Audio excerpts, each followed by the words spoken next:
Good morning, dear students. Our next question is question number 5 from exercise 1.2. So let's get started with the video.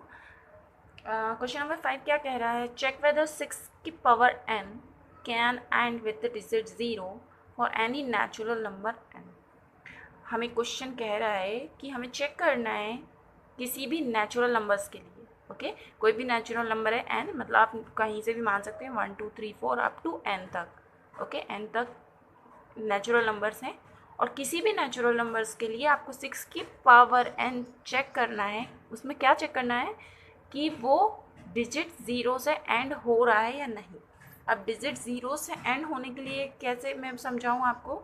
एक example ले लेती हूँ. जैसे digit zero से and होना है मतलब क्लोज होना है, तो आगे मैं कुछ भी ले सकती हूँ. 1 तो ये 10 हो गया, या 20 या 30 या 40 या 100. मतलब इस तरीके से ही नंबर आएंगे जो डिजिट ज़ीरो के साथ में एंड हो रहे हैं. राइट. अब देखिए हम क्या करेंगे, चेक किस तरीके से करेंगे, फैक्टर्स निकाल के. क्योंकि जो भी फैक्टर्स हमें मिलेंगे तभी तो हम चेक कर पाएंगे कि कौन 6 की पावर n के लिए प्राइम फैक्टर्स क्या क्या होंगे, तभी तो वो ज़ीरो से एंड हो पाएंगे. तो अगर मैं स्टार्ट करती हूँ, देखिए अभी स्टार्ट नहीं किया है क्वेश्चन, अभी जस्ट मैं आपको समझा रही हूँ एग्जाम्पल के थ्रू. आप एग्जाम्पल से समझेंगे देन हम क्वेश्चन को सॉल्व करेंगे. ओके, किस तरीके से लिखना है. ये पूरा एक स्टेटमेंट वाला क्वेश्चन है, तो इसमें सिर्फ आपको स्टेटमेंट्स लिखनी है, आपको कुछ सॉल्व करके नहीं दिखाना है यहाँ पे. इसलिए मैं आपको एक एग्जाम्पल लेके समझा रही हूँ. जस्ट लाइक मैंने ले लिया 10. ओके, नाउ मैं 10 के फैक्टर्स करती हूँ. ओके, तो ये 10 लिया. ओके, फॉर एग्ज़ाम्पल लिख लीजिए आप अलग ही यहाँ पे. For example 10. अगर 10 मैंने 10 ही क्यों लिया है, क्योंकि ये वो नंबर है जो ज़ीरो से लास्ट में जिसके ज़ीरो है, ये ज़ीरो डिजिट से एंड हो रहा है, तो मैं इसके फैक्टर्स फाइंड आउट करके देखूंगी. ओके, अब मैंने जब फैक्टर्स फाइंड आउट किया तो ये 2 से चला जाएगा. राइट. 2 5 या 10 और 5 एक प्राइम नंबर है जो कि सिर्फ खुद से ही जाता है, तो 5 1 जा 5. मतलब 2 के फैक्टर 10 के फैक्टर्स किस तरीके से आए, 2 × 5. ओके, नेक्स्ट मैं 20 के लिए चेक करती हूँ. अगेन ये 2 से कैंसिल आउट हो जाएगा, तो 2 10 जा 20.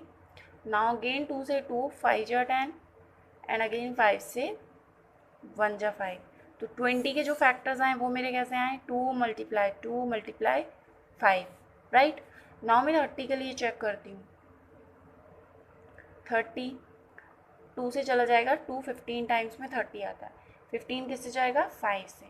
5 3 या 15 और 3 अगेन 1 से. तो मेरे फैक्टर्स कैसे आए 30 के लिए, 2 × 5 × 3. ओके, 2 × 5 × 3. नाउ नेक्स्ट मैं चेक कर रही हूँ 100 के लिए. ओके, तो 100 के लिए एक और बार चेक कर लेते हैं. इनके लिए हमने चेक किया है, 100 के लिए मैं एक और बार चेक कर लेते हैं. तो 2 5 जा 10, 0 का 0. अगेन 2 2 जा 4, 2 5 जा 10, 5 5 जो 25 एंड 5 1 जा 5. तो मेरा 100 के लिए क्या फैक्टर्स आ रहे हैं, 2 × 2 × 5 × 5. देखिए अब आप क्या नोटिस कर रहे हैं यहाँ पे, आप ये नोटिस करेंगे कि जो भी ज़ीरो डिजिट वाले जो नंबर्स मैंने लिए हैं एग्जाम्पल के लिए, वो सभी में फैक्टर्स कैसे आ रहे हैं, उनके प्राइम फैक्टर्स कैसे हैं, 2 5 2 5 2 5 2 5. मतलब हमें यहाँ पे डिजिट ज़ीरो से एंड कराने के लिए जो भी एन लेना है, जो भी नंबर लेना है जिसमें हमारा डिजिट एंड हो ज़ीरो से, उसमें हमें उसके फैक्टर्स में 2 और 5 का आना कंपलसरी है. राइट. 2 और 5 का आना कंपलसरी है, ये हम चेक कर चुके हैं. ओके, अगर 2 और 5 नहीं आते हैं तो वो ज़ीरो से एंड नहीं होगा, ये हम समझ चुके हैं. राइट. अब यही स्टेटमेंट जस्ट हमें लिखनी है. ये मैंने आपको एग्जाम्पल के तरीके से क्यों समझाया, क्योंकि आप समझ जाएं कि जो भी नंबर ज़ीरो से एंड होने वाले हैं उसमें 2 और 5 का आना कंपलसरी है, अदरवाइज वो ज़ीरो से एंड नहीं होगा. सिंपली यही स्टेटमेंट हमें इंग्लिश में यहाँ पे लिखनी है. तो मैं वही लिख के दिखा देती हूँ आपको कि आपको कैसे लिखना है. और आपको एग्ज़ाम में अगर ये क्वेश्चन आता है तो आपको डेफिनेटली इस तरीके से लिख के आना पड़ेगा. आप जस्ट यूँ ही सॉल्व करके नहीं आ सकते, बिकॉज उसमें आपको नंबर नहीं मिलेंगे. ठीक है, तो हम आगे सॉल्व करते हैं.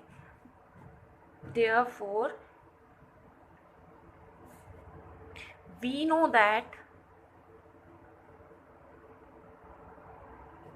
number ending with 0 has both 2 and 5। देखिए मैंने वही लिखा है कि हमें पता चल गया है कि जो भी नंबर एंड होगा 0 से उसमें 2 और 5 का आना क्या है, कंपलसरी है। किस तरीके से, एज देयर प्राइम फैक्टर्स, उनके प्राइम फैक्टर्स के रूप में 2 और 5 का आना कंपलसरी है। वेयरएज, जबकि क्या हो रहा है, वेयरएज क्या हो रहा है, प्राइम फैक्टर्स हमें किसके लिए चेक करने थे, 6 की पावर n के लिए। तो प्राइम फैक्टर्स फॉर 6 की पावर n कैसा आएगा, 6 के फैक्टर्स क्या होंगे, 2 इंटू 3 ही तो 6 होता है। देखिए आपको 6 के फैक्टर्स निकाल के दिखाते हैं। 6 2 से जाएगा 3 टाइम्स, 3 से जाएगा 1 टाइम, तो 2 और 3 ही तो 6 के फैक्टर हुए। तो मैं इसको 2 मल्टीप्लाई 3 की पावर n लिख सकती हूँ, बिल्कुल लिख सकती हूँ। ओके, 10, तो हमने क्या ऑब्जर्व किया, 10 we observe that there is no 5, क्या नहीं है यहाँ 2 तो है, बट यहाँ दो नंबर्स का आना कंपनसनेट था, कौन कौन से, 2 और 5 का आना। तो यहाँ पे 2 तो है बट नंबर कौन सा नहीं है अवेलेबल, 5। तो इसलिए मैंने यहाँ पे लिखा है कि we observe that there is no 5 in the prime factors of 6 की पावर n। अब देखिए जो 6 की पावर n के फैक्टर्स हमें पूछे गए हैं उसके लिए हमारे पास अवेलेबल नहीं है कौन सा नंबर, 5। तो इसलिए 5 नहीं है, तो इसलिए क्या होगा, ये पॉसिबल नहीं है कि इसके लिए डिजिट 0 से एंड होने वाला कोई नंबर क्रिएट हो। तो यहाँ पे लास्ट में मैं लिख रही हूँ therefore this is not possible, this is not possible. क्यों पॉसिबल नहीं है, बिकॉज ऑफ द, हमने यूनिकनेस पढ़ी थी, यूनिक आइडेंटिटी पढ़ी थी फंडामेंटल थ्योरम की, अर्थमेटिक वाली, उसी की वजह से, because of uniqueness of fundamental theorem of arithmetic and it guarantees, और ये guarantees करता है क्या, that there are no prime in the factorization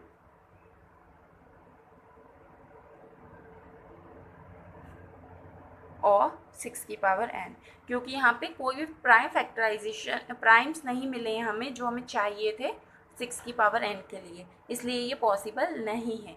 last line एक और लिख दीजिए, so there is no n, कोई भी n नहीं है फॉर विच 6 की power n ends with 0। Okay, तो कोई भी पावर n नहीं मिली हमें, कोई भी n ऐसा नहीं मिला जो 6 की पावर n को 0 से एंड करवा दे। Okay, that's it, thank you.